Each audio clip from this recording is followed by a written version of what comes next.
Hello everyone. We are here for one of the very important topic for the recent time.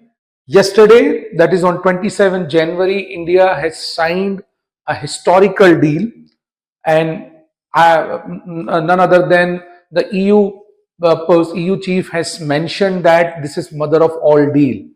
This deal been planned from last 20 years, and why this deal is important. And parallelly, whether this is a trade deal or a power deal, I'll be explaining each and everything to you. So let us crack down about this entire context. When people hear India EU free trade deal, they usually think of a tariff exports and imports. But this agreement is not just about trade, it's about power. It's about who control supply chains, who sets global rules, and who shapes the future economy. To understand this deal properly, we must look beyond economics and see it as a political and strategic move. As I always mention, think beyond what is there in the newspaper. So let us go to the important thing. In today's newspaper on 28 January, I found this very interesting article. What do we get from the EU? I have summarized few important points from that. Let us talk about that. Before geopolitics, let us ask a simple question. What does India is actually gaining from this? India and EU operates at a different level of global value chain. India export labor intensive goods and services, while Europe exports technology and high value product. This reduces direct competition and allow trade to grow. So we are not competitors. India gains better access to EU market and services, technology and capital, but risk remain in the form of carbon taxes, strict regulation and long political approval process. So the deal offers opportunity but not without constraint. It has certain constraints also. Let us talk about EU-India FTA, the key facts about it. On January 27, 26, India and the EU announced that the conclusion of this FTA, covering nearly 2 billion people. It is one of the largest trade agreement ever. The EU aims to double its export to India by 2032, saving European companies billions in duties. Car tariff falls sharply, auto parts are liberalized, and tariffs on machineries, chemical and medicines are reduced. So some farm goods see cuts, but sensitive items remain protected untouched. Services, IP protection and climate corporation are also part of this. Now look into the trade deal as a power deal. On the surface, trade agreement look technical, but in reality they are political documents. They decide who produces, who profit, and who sets rules. The India EU FTA is not just about opening markets. It is about positioning India and Europe with a global power politics. That is why this deal belongs more to geopolitics than to pure economics. Why now? Because this is an era where we can say the globalization is collapsing. For decades, global trade was managed by WTO, the World Trade Organization, and multilateral rules. The system is now weakening. WTO disputes are stuck. Multilateralism is declining and power politics is returning. Countries now prefer direct bilateral deals. The India-EU FTA is a clear sign that the old rule-based trade order is breaking down. The China factor, de-risking, not decoupling. Europe is not leaving China, but it wants to reduce risk. COVID exposed how dependent Europe and became on Chinese supply chain.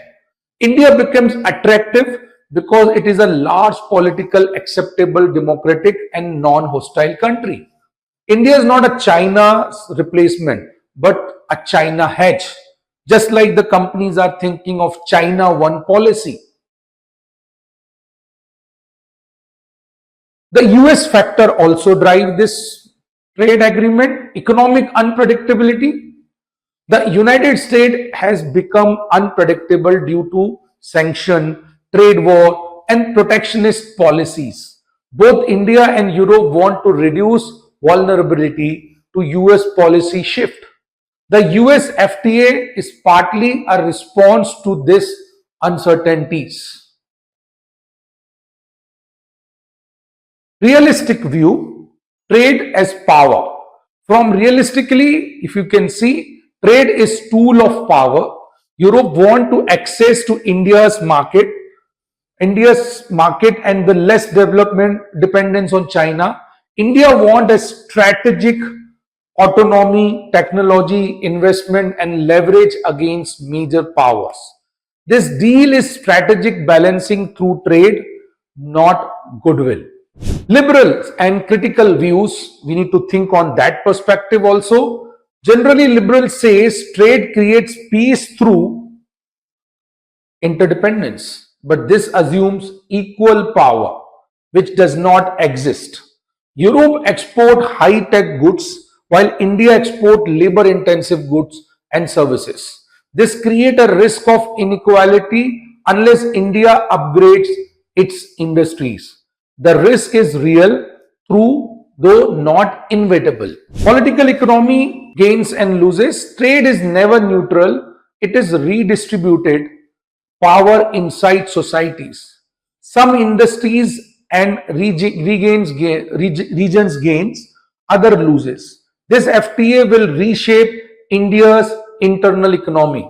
That is why trade agreement always have a political consequences. Let us look into the two major sectors which will be mainly impacting the automobile sector and the agriculture one. In automobile, tariff cuts are strategic trade-off, not surrender. India opens the sector to gain technology and export access while remaining strong in small cars and EV component. Under agriculture is excluded because of food security, rural livelihood and political stability are involved. So food is political, not just economic. So that's why most of the portion under the agriculture has been not included. This is the primary condition that India has kept. CBAM, climate or trade control. This is another very important aspect. The EU carbon tax, CBAM, taxes import based on the emission. Europe calls it climate responsibility. India sees green protectionism that punishes late industrialization. CBAM combines climate policy, industrial policy and trade control. In simple sentence, EU thinks those who joined later in the industrialization must be penalized because they are moving towards the industrial area. So that's why they put carbon taxes. Let us talk about the real power lies. Rules, not the tariffs. Tariffs are visible, but rules are invisible. Europe controls product standards, certifications, and compliance system. Because of its market size, others must follow these rules. This is known as Brussels effect.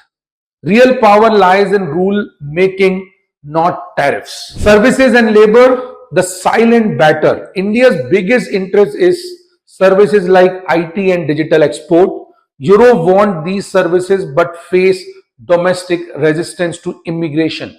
So services move but workers do not. This is a contradiction, will be a major future problem which can come with some consequences of the trade deal. The new dimension of most miss. The deal also affect digital trade, data control, investment protections and securities. Europe pushes strict data rules while India wants data sovereignty. So Investment rules affect policy freedom. Trade also reshape defense and technological partnership. This is one of the very crucial aspects that we will be dealing with. Strategic impact on India and EU. For India, the deal can increase autonomy, improve manufacturing, and give rule shaping power if managed well. If not, risk becoming only a market. We will be just a market for them. For Europe, the deal brings market expansion, reduce China risk, and global influence, but also internal political backlash. So, ratification and the final verdict, even after signing, every EU country must approve the deal. This may take a year to approve in the official parliament. Farmers, activists, and domestic politics will matter. Trade agreement are internal political battles. So is the deal an opportunity or a trap? It is both. It is an opportunity if India strengthens its industries and sovereignty. It is a risk if India becomes only a market for them. Because this agreement is not really about free trade. It is about who controls the future rules of global economy. And India is now inside that room. So from this, I conclude my presentation of today. Hope you liked it. If you like this video, please do share with others and ask everyone to subscribe our channel for more such video. Thank you. Jai Hind.